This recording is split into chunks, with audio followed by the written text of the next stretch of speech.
Brown County, Minnesota, 1887. While every homesteader raced to build standard cabins before winter, Russian immigrant Dmitry Volkov was constructing something his neighbors called madness, a 2-ton stone and clay structure that took up the entire center of his 16 by 20 cabin. They called it wasteful. They called him a fool. That Russian's building a monument, not a cabin, laughed hardware store owner Henrik Schmidt. Volkov spent 6 weeks on his heating system alone, while neighbors finished entire cabins in 4 weeks. Then January 1888 arrived without mercy. The Great Blizzard hit, minus 47 degrees, 72 hours of killing wind. Standard heating systems failed catastrophically. Neighbors burned furniture to survive. Water buckets froze solid indoors. But Volkov's stove house? It maintained a steady 67 degrees throughout the crisis. And that Russian immigrant they mocked? He slept comfortably on top of his fire, on a platform built directly onto the thermal mass.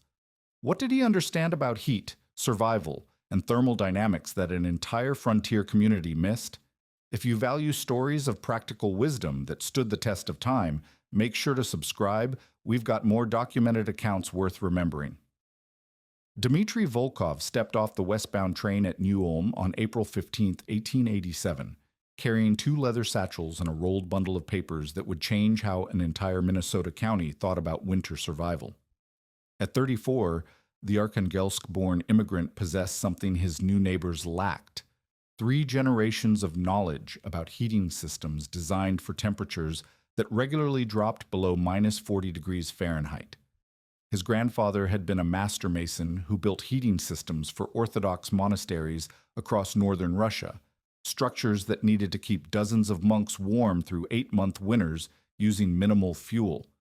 Now Volkov carried those same principles to Brown County, where American homesteaders were still learning that frontier ingenuity often meant accepting that half your family might not survive January.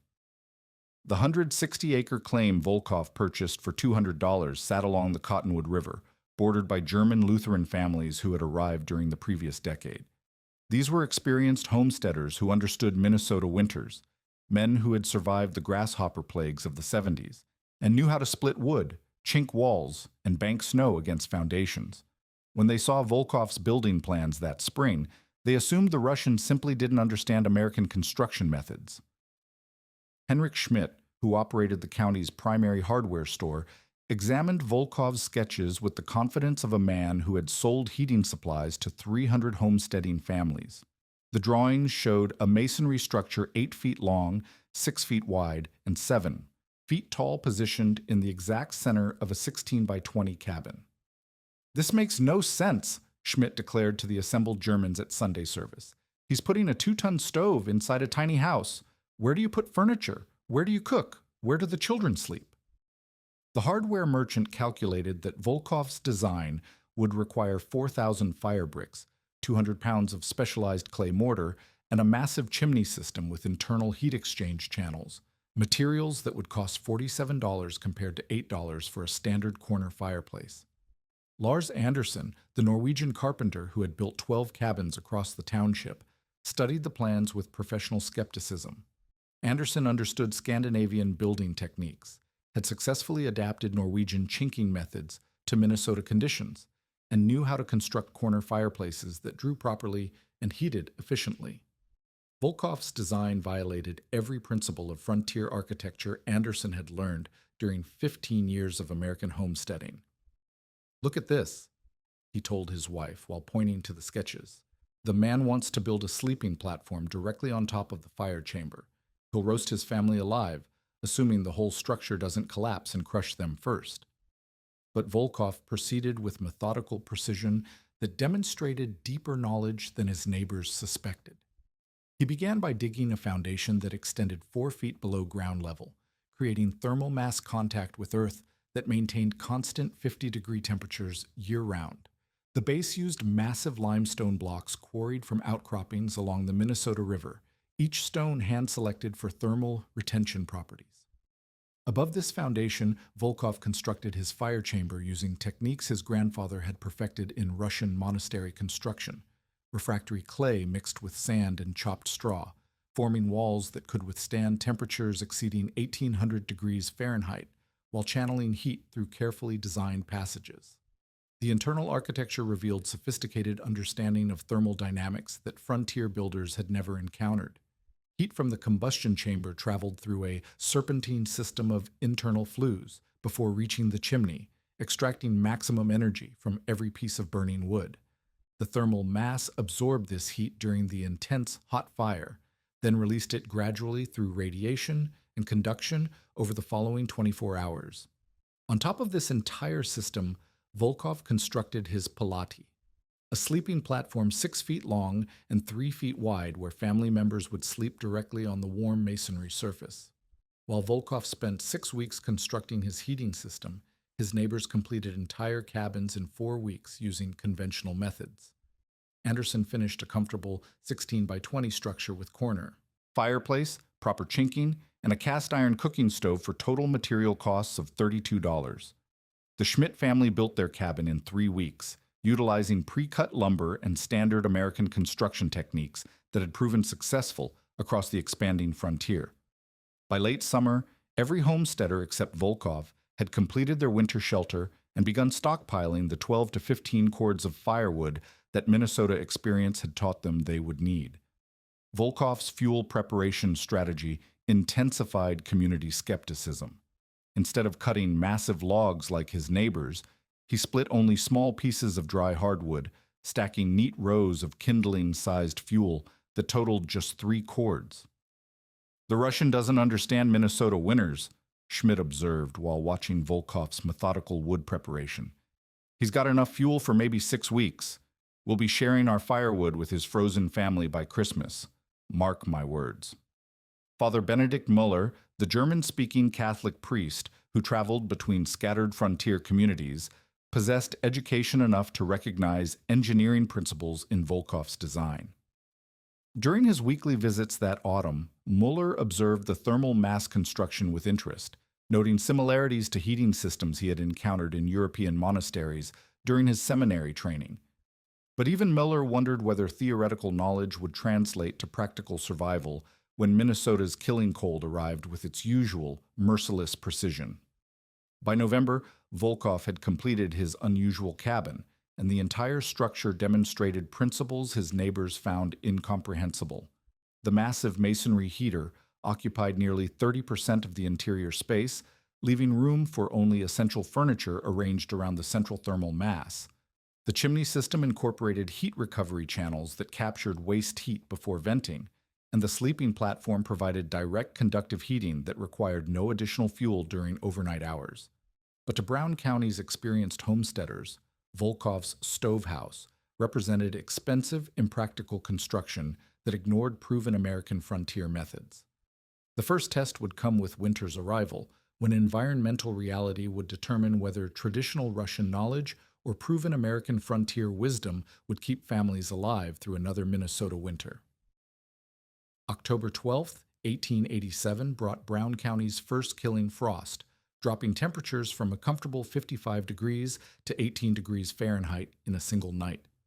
By dawn, ice glazed the Cottonwood River, and homesteaders across the township scrambled to fire up heating systems that had sat cold since the previous spring. For most families, this meant loading corner fireplaces with split oak and spending the day feeding flames that would need constant attention until warm weather returned in April.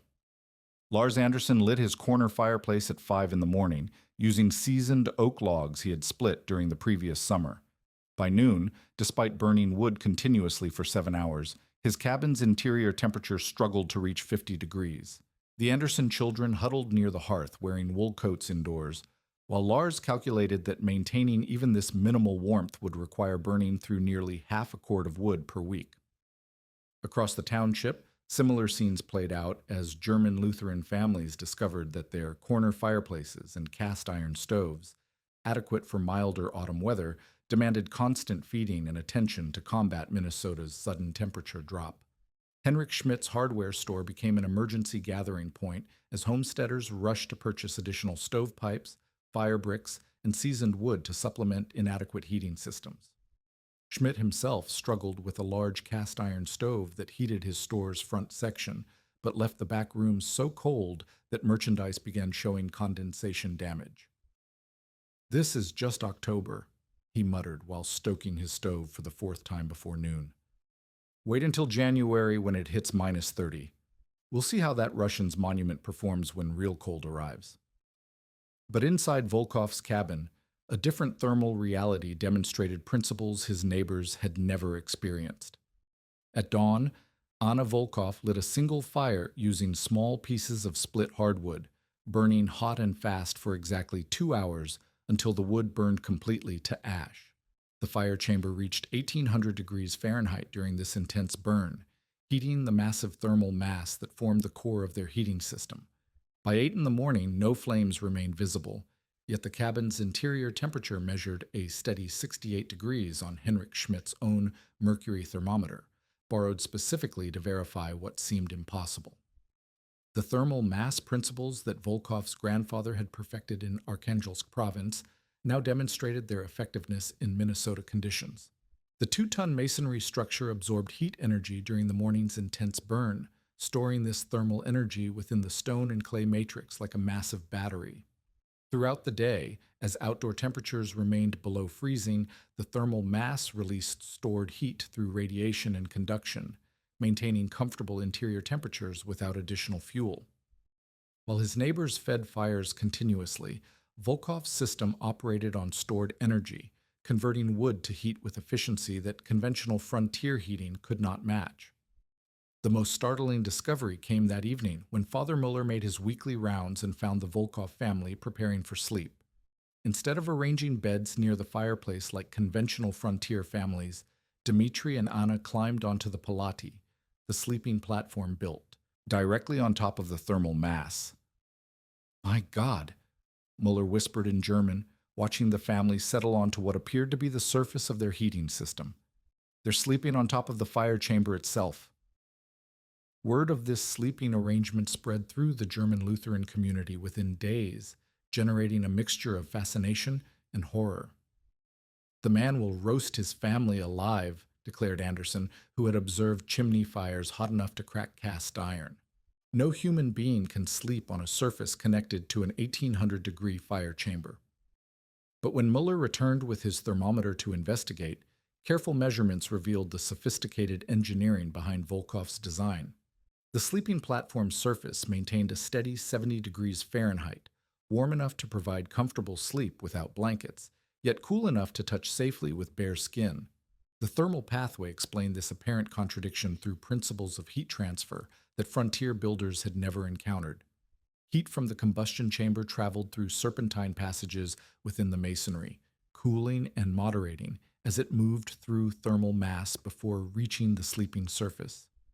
By the time radiant and conductive heat reached the polati, the massive stone and clay structure had converted intense combustion heat into gentle, sustained warmth that continued throughout the night. While conventional heating systems produced dangerous temperature swings, scorching heat near the fire, freezing cold away from it, Volkov's thermal mass created even, safe heat distribution.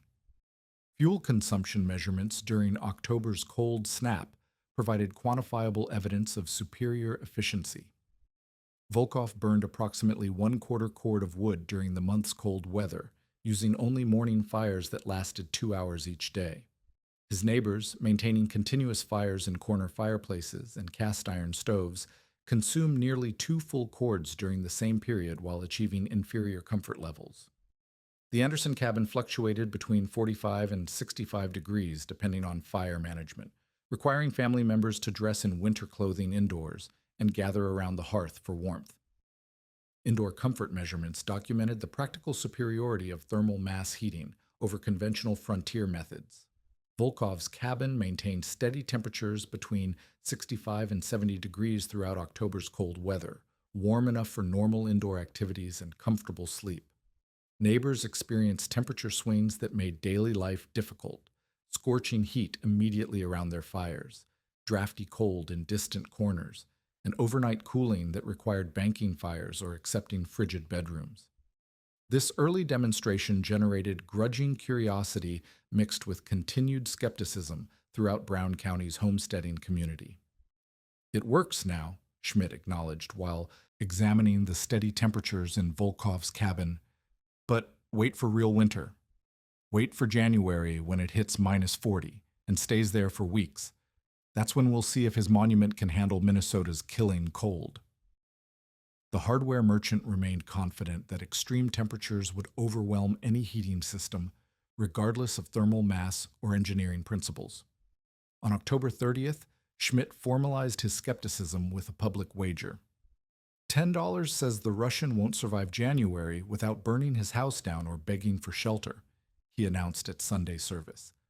Mark my words, when real cold arrives, all that fancy masonry won't matter.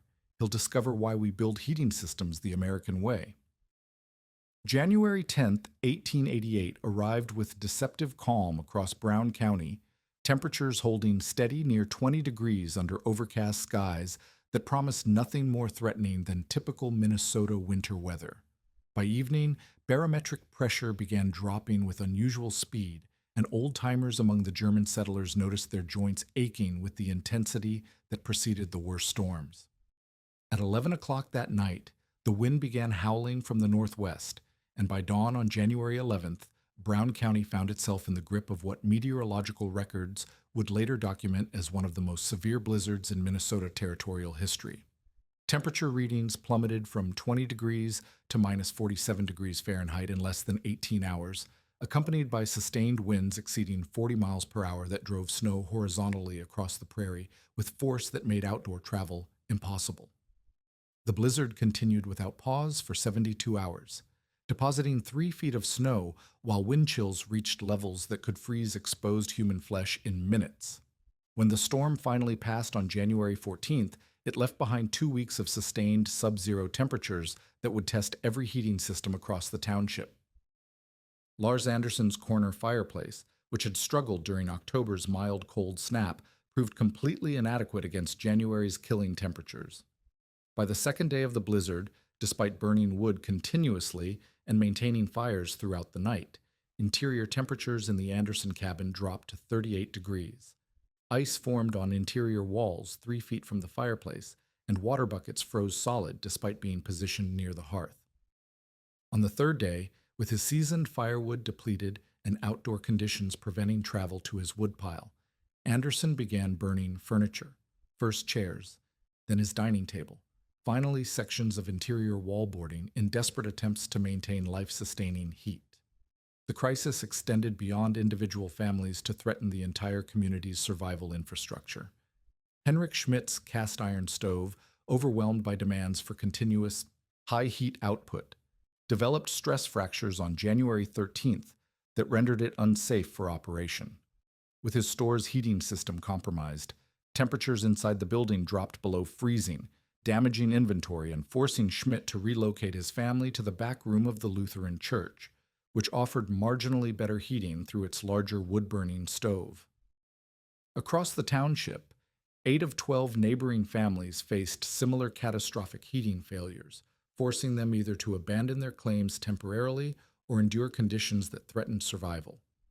Fuel shortages compounded the heating crisis, as families burned through winter wood supplies in desperate attempts to combat unprecedented cold. The Schmidt family exhausted their 12-cord supply by January 16th, forcing them to burn fence posts that had been seasoned for spring construction projects. Others resorted to furniture, books, and even structural elements of their cabins in attempts to maintain life-sustaining temperatures. Father Muller, making emergency rounds on snowshoes between isolated homesteads, documented families burning everything combustible while still failing to achieve interior temperatures above 40 degrees. Inside Volkov's cabin, however, a fundamentally different thermal reality demonstrated the superiority of traditional Russian heating principles under extreme environmental conditions. Throughout the blizzard's worst days, Volkov maintained his standard heating routine, 2 intense fires daily, each burning hot and fast for exactly 2 hours using small pieces of split hardwood. During the morning fire, the combustion chamber reached its normal 1800 degrees, heating the massive thermal mass that formed the heart of his system. The evening fire repeated this process, ensuring continuous heat storage within the 2-ton masonry structure. Temperature measurements inside the Volkov cabin during the blizzard's peak recorded steady interior conditions that seemed impossible given outdoor severity. When outside temperatures reached minus 47 degrees with devastating wind chills, the cabin's interior maintained 67 degrees Fahrenheit throughout the crisis. The sleeping platform's surface temperature remained at 70 degrees, allowing the family comfortable sleep without additional blankets or heating during nights when neighbors fought for survival against freezing temperatures that penetrated conventional heating systems. The thermal mass principles that Volkov's grandfather had perfected for Russian monastery construction now demonstrated their effectiveness under conditions that overwhelmed every conventional frontier heating method. The 2-ton masonry structure functioned as massive thermal storage, absorbing heat energy during intense burns and releasing it gradually through radiation and conduction over 12-hour periods. This stored energy system required no continuous fuel feeding, no overnight fire maintenance, and no dangerous attempts to increase heat output during temperature extremes. Technical superiority became measurable through fuel consumption comparisons that documented unprecedented efficiency. While surviving neighbors burned through months of firewood supplies in days, Volkov used his normal consumption rate of 1/4 cord per month, maintaining comfortable temperatures through the worst weather in Minnesota, territorial records. His system achieved complete combustion during hot, fast burns, eliminating smoke and capturing maximum heat energy from each piece of wood. The chimney's heat recovery channels captured waste heat that conventional systems vented directly outdoors, cycling this recovered energy back through the thermal mass. Most remarkably, the sleeping platform demonstrated heating principles that conventional frontier families had never encountered. Direct conductive heat transfer from thermal mass to human bodies provided warming efficiency 400% greater than the radiant heating that conventional fireplaces offered. While families with corner fireplaces experienced dangerous temperature variations, scorching heat near flames, freezing cold in distant areas, Volkov's system created even heat distribution that maintained comfort throughout the cabin's interior. Daily life inside the thermal mass-heated cabin continued normally during conditions that forced neighbors into survival mode. Anna Volkov prepared regular meals using retained heat from the masonry structure, baked bread using thermal energy stored from morning fires, and maintained textile work that required steady hand temperatures impossible in conventionally heated cabins. The family slept comfortably through nights when outdoor conditions killed livestock and threatened human survival, demonstrating that proper thermal engineering could overcome even Minnesota's most extreme weather. By January 20th, when temperatures finally moderated to minus 10 degrees, the environmental test had conclusively demonstrated which heating principles could sustain frontier life during genuine crisis conditions. Conventional American heating methods had failed catastrophically, forcing families to abandon claims or endure life-threatening conditions despite desperate fuel consumption. Volkov's traditional Russian system had maintained comfortable living conditions using normal fuel supplies, proving that ancient thermal mass principles offered superior performance under the extreme conditions that tested frontier survival. The first plea for help came on January 21st, when Lars Anderson appeared at Volkov's door carrying his youngest daughter wrapped in every blanket the family owned. The 3-year-old had developed a persistent cough during the worst cold, and despite Anderson's desperate efforts to maintain heat using furniture and fence posts, their cabin's interior temperature had not exceeded 40 degrees in over a week. "My wife is afraid we'll lose her if she spends another night in that cold," Anderson admitted, his pride visibly struggling against parental desperation. "Could you shelter the children for a few nights until this cold breaks?" Volkov responded without hesitation or judgment, quietly preparing sleeping spaces on the extended thermal mass platform that could accommodate additional bodies. Anna immediately set about preparing warm food using heat retained in the masonry structure, demonstrating domestic techniques that seemed miraculous to visitors accustomed to cooking over struggling fires. Within hours, the Anderson children were sleeping comfortably on the 70-degree surface, while their parents returned to their frozen cabin, marveling at temperatures warm enough to remove winter coats indoors. Henrik Schmidt's request came 3 days later, delivered with the stiff formality of a man swallowing 20 years of professional certainty. His elderly mother, visiting from Wisconsin during what was supposed to be a brief winter stay, had developed breathing problems exacerbated by the cold, damp conditions in Schmidt's compromised store building. "I wouldn't ask," Schmidt began, staring at his boots rather than meeting Volkov's eyes, "but she needs warmth more than I need my opinions about heating systems." The hardware merchant's admission carried weight beyond personal pride. Here was Brown County's acknowledged authority on frontier construction, seeking help from the immigrant he had publicly mocked. Volkov accommodated Schmidt's mother with the same quiet efficiency he had shown the Anderson children, but the hardware merchant's presence created opportunities for technical education that transformed skepticism into understanding. When Schmidt observed the twice-daily firing routine, Volkov patiently explained the principles behind complete combustion that his grandfather had taught him in Arkhangelsk province. "Small wood burns hot and fast," Volkov demonstrated, showing how split pieces no thicker than a man's wrist created temperatures exceeding 1800 degrees. "Big logs burn slow and cool, waste heat up chimney. Hot fire burns everything, no smoke, no waste, all heat goes into stone." The heat channel system that seemed impossibly complex to frontier builders revealed elegant simplicity under Volkov's explanation. Using a stick to trace pathways on his cabin's interior wall, he showed how hot gases from the combustion chamber traveled through serpentine passages within the masonry before reaching the chimney. "Fire goes this way, that way, through stone many times," he explained in his careful English. "Stone takes heat, holds heat, gives back slow, all day and night. American fireplace. Heat goes straight up, warm for 1 hour, cold for 23 hours. Safety protocols that seemed dangerous to conventional thinking demonstrated sophisticated engineering knowledge when properly understood. Schmidt initially recoiled at watching his elderly mother settle onto the sleeping platform, certain she would be burned despite evidence of comfortable temperatures. Volkov explained thermal mass principles using analogies frontier builders could grasp. "Stone, like big pot of water on stove, takes long time to heat up, long time to cool down. Fire makes stone warm, not hot. Fire in box, heat through stone, warm on top where people sleep." Anna Volkov's domestic demonstrations proved equally instructive for the neighbor women who came to check on sheltered family members. She showed how retained heat from morning fires could bake bread in the afternoon, maintain cooking temperatures throughout the day, and provide warm water for washing without additional fuel consumption. "In Russia, we cook once with fire, eat warm food all day," she explained while demonstrating bread-making techniques that utilize thermal energy stored within the masonry structure. Measurable survival differences became undeniable as the crisis extended through February. Volkov's fuel consumption during the winter's worst months totaled 1 1/2 cords of wood while maintaining comfortable temperatures throughout his cabin. Neighbors who survived the crisis consumed 15 or more cords while achieving inferior comfort levels and suffering health consequences from prolonged cold exposure. The economic implications staggered families already stretched by frontier hardships. Volkov's heating system saved an estimated $40 in fuel costs while maintaining full domestic productivity.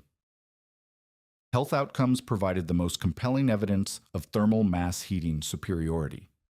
No member of the Volkov household, including temporary shelteries, developed cold-related illnesses during the crisis period. Frostbite, respiratory infections, and joint problems plagued families with conventional heating, while the consistent temperatures in Volkov's cabin prevented the stress-related health issues that accompanied survival mode living. Father Muller documented these health differences in his records, noting that families with access to proper heating maintained normal winter routines, while others struggled with basic survival. Structural integrity comparisons revealed long-term advantages beyond immediate comfort. Conventional cabins suffered freeze damage that would require expensive spring repairs, cracked foundation stones, split wall boards, damaged chimneys from overheating, and warped doors from temperature fluctuations. Volkov's cabin showed no freeze damage despite experiencing identical outdoor conditions, demonstrating that consistent interior temperatures prevented the expansion-contraction cycles that destroyed conventional frontier construction. The transformation moment came on February 15th when Schmidt made his public acknowledgement at Sunday service. "I've been building stoves wrong for 20 years, he announced to the gathered German Lutheran families. "The Russian knows something about heat that we never learned. My mother is healthier now than she's been all winter, sleeping warm every night while we nearly froze to death with our proper American heating." This admission from Brown County's heating authority carried more weight than any technical demonstration could provide. Planning for the following winter began immediately as families faced the reality of rebuilding heating systems that had proven catastrophically inadequate. 7 neighboring families requested instruction in masonry heater construction, willing to invest the time and expense that proper thermal mass heating required. Volkov agreed to teach construction techniques, sharing knowledge his grandfather had perfected over decades of Russian monastery building projects. Word spread to surrounding townships about the Russians' heating system, generating requests for technical consultation from communities across southern Minnesota. Spring 1888 brought unprecedented construction activity to Brown County as 7 neighboring families began building masonry heaters based on Volkov's traditional Russian design. Lars Anderson, whose carpentry skills had proven inadequate against thermal engineering challenges, spent April and May learning fire bricklaying techniques under Volkov's patient instruction. Henrik Schmidt's hardware store experienced its most profitable season importing specialized materials: 4,000 fire bricks per heater, refractory clay from Milwaukee suppliers, and cast iron door assemblies that required custom ordering from Eastern foundries. Volkov refined his original design throughout the construction season, creating standardized plans adapted to different cabin sizes that simplified the building process for frontier families. His 12 by 16 cabin design utilized a 6-foot-long thermal mass suitable for smaller homesteads, while his 20 by 24 plan incorporated dual combustion chambers that could heat larger family dwellings. Each design maintained the essential elements his grandfather had perfected: central thermal mass placement, serpentine heat channels, complete combustion chambers, and integrated sleeping platforms that provided direct conductive heating. Technical improvements emerged from practical experience gained during the 1887 crisis. Volkov discovered that chimney height affected draft characteristics, determining that masonry heaters required chimneys at least 2 feet taller than conventional fireplaces to create proper airflow through the complex internal passage system. He developed standardized mortar recipes using local clay deposits mixed with sand and chopped prairie grass, creating refractory materials that withstood thermal cycling while remaining affordable for homesteading families. The knowledge transfer process revealed teaching methods that made complex thermal engineering comprehensible to frontier builders. Volkov used practical demonstrations rather than theoretical explanations, showing how hot, fast fires created different combustion characteristics than the slow, smoldering burns that conventional wisdom preferred. "Feel this stone after fire goes out," he instructed students, demonstrating how thermal mass absorbed and stored heat energy. "Cold stone in morning, warm stone at night. Tomorrow, warm stone in morning, hot stone at night. Stone remembers fire, gives back slow." Regional adoption accelerated as German-Russian immigrant networks shared thermal mass heating knowledge across Minnesota and Dakota Territory settlements. Families in New Ulm, Mankato, and Wilmar requested construction consultation after hearing reports of Brown County's unprecedented winter survival rates. Finnish immigrants in Duluth adapted masonry heater principles to their traditional log construction methods, creating hybrid designs that combined Scandinavian building techniques with Russian thermal mass engineering. Economic impact measurements documented community-wide benefits that extended beyond individual comfort improvements. Brown County families using masonry heaters reduced average firewood consumption by 60% while achieving superior heating performance, freeing labor and resources for other homestead development projects. Reduced fuel demands allowed expansion of agricultural activities, livestock operations, and craft production that generated additional income during harsh winter months when conventional heating systems demanded continuous attention. Agricultural applications demonstrated masonry heater principles beyond residential heating. Farmers adapted thermal mass concepts for livestock shelters, root cellars, and workshop buildings that required consistent temperatures for winter productivity. The Muller family constructed a masonry-heated milk house that maintained proper temperatures for dairy operations throughout winter, while Anderson built a workshop with thermal mass heating that allowed furniture construction during months when conventional buildings remained too cold for detailed carpentry work. Material sourcing infrastructure developed to support regional masonry heater construction. The new Ulm brick manufacturer began producing specialized fire bricks designed for thermal mass applications, while clay suppliers expanded operations to meet demand for refractory mortar materials. Local quarries identified limestone deposits suitable for thermal mass foundations, creating supply networks that reduced construction costs and improved material quality. Technical validation came from unexpected sources as educated professionals recognized engineering principles in traditional Russian construction methods. Father Muller's correspondence with seminary colleagues in Milwaukee described thermal mass heating in terms that impressed professors familiar with natural philosophy and engineering theory. The Russian immigrant has solved heat storage problems that challenge our best mechanical engineers, Muller wrote to his former instructor. His heating system demonstrates principles that our industrial heating systems attempt to achieve using complex machinery. Documentation efforts ensured preservation of technical knowledge that might otherwise remain within immigrant communities. Volkov created detailed construction drawings with English annotations, establishing standardized measurements and material specifications that allowed replication without direct instruction. These technical documents included foundation requirements, mortar recipes, internal channel layouts, and operational procedures that enabled widespread adoption of masonry heater technology. Modern engineering analysis would later validate every principle that Volkov's grandfather had incorporated into traditional Russian heating design. Thermal mass storage systems achieve 80 to 90% heat capture efficiency, compared to 15 to 25% efficiency for conventional frontier fireplaces. Complete combustion techniques eliminate particulate emissions while maximizing fuel energy conversion. Heat recovery systems capture waste heat that conventional systems vent directly outdoors, improving overall system performance by 40%. Volkov's personal success demonstrated the long-term viability of traditional knowledge applied to American frontier conditions. He successfully farmed his Brown County claim for 34 years, built 12 masonry heaters for neighbors and distant clients, and established his 3 sons as regional experts in thermal mass construction. His original heating system continued operation without major repairs throughout his lifetime, proving the durability advantages of proper thermal engineering over conventional frontier shortcuts. The fundamental lesson that emerged from Brown County's thermal mass heating adoption resonated throughout frontier communities facing similar survival challenges.